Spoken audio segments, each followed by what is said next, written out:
సిద్దిపేట జిల్లా హుస్నాబాద్ ప్రభుత్వ ఆసుపత్రికి అనుబంధంగా నర్సింగ్ కాలేజీ తేవడానికి చర్యలు తీసుకుంటున్నామని మంత్రి పొన్నం ప్రభాకర్ తెలిపారు. హుస్నాబాద్లో నూతనంగా నిర్మిస్తున్న 250 పడకల ఆసుపత్రి భవన నిర్మాణ పనులను అధికారులతో కలిసి మంత్రి పరిశీలించారు. 82 కోట్ల రూపాయలతో అధునాతన హంగులతో 250 పడకల ఆసుపత్రి భవన నిర్మాణం జరుగుతుందన్నారు. టూరిజం కోసం మహాసముద్రం గండి సర్దార్ సర్వాయి పాపన్న పోర్టు పనులు కొనసాగుతున్నాయని చెప్పారు.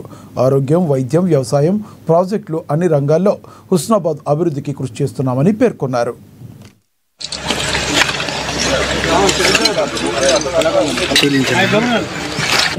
ఇప్పటికే 100 పడకల ఆసుపత్రి ఇంకొక 150 పడకల ఆసుపత్రి చేసి అంటే 250 బెడ్ హాస్పిటల్ను ఇక్కడ చేయడానికి మనం దామోదర్ రాజనరసింహ గారిని పిలిచి శంకుస్థాపన చేసుకున్నాం. దాని కొరకు 82 కోట్ల రూపాయల జీవోను కూడా విడుదల చేసుకుని టెండర్ అయిపోయి పనులు స్టార్ట్ అవుతున్నాయి. ఇప్పుడు హుస్నాబాద్కు సంబంధించి 8 మంది డాక్టర్ల 8 మెంబర్స్ నెల రోజుల లోపల నెల లేదా 45 రోజులు పోస్టింగ్ అయిపోయి వాళ్ళు జాయిన్ అయ్యేంత లోపల ఇంకొక 38 మంది డాక్టర్. ఇదొక మహత్తరమైన మార్పు. ఎందుకంటే 250 బెడ్ హాస్పిటల్లో సిద్దిపేట తర్వాత ఈ జిల్లా సిద్దిపేట జిల్లా కరీంనగర్ జిల్లా కేంద్రాలు తప్ప వాళ్ళ 250 బెడ్ హాస్పిటల్ ఎక్కడ లేదు. 250 బెడ్ హాస్పిటల్ ఈ ప్రాంతంలో ఎక్కడ లేదు.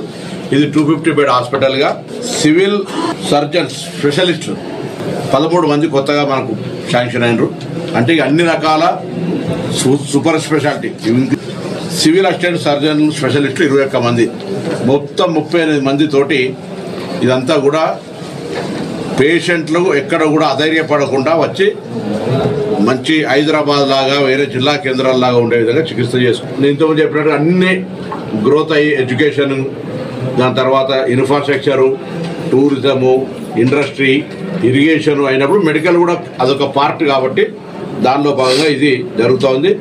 మనం అని అవసరమైతే భవిష్యత్తులో 250 బెడ్ హాస్పిటల్కి అనుబంధంగా ఒక నర్సింగ్ కాలేజ్ కూడా తీసుకొచ్చినట్లయితే హాస్పిటల్ సర్వీసెస్ ఎప్పుడు 24/7 ఉంటాయి కాబట్టి దాన్ని కూడా ప్లానింగ్ చేస్తాను. వందల వేల మంది క్యాన్సర్ చనిపోతుంటే ఇలా స్టీల్ బ్యాంక్ పేరు మీద ప్లాస్టిక్ని అవాయిడ్ చేసే ప్రయత్నం ఒక మనం నియోజకవర్గం మొత్తం మహిళా సంఘాలు 276 సంఘాలకు సంఘం యొక్క సంఖ్య బట్టి 300 సంబంధించి 400, 500 కిట్స్ 13 రకాల వస్తువులతో కిట్స్ ఇచ్చినాం.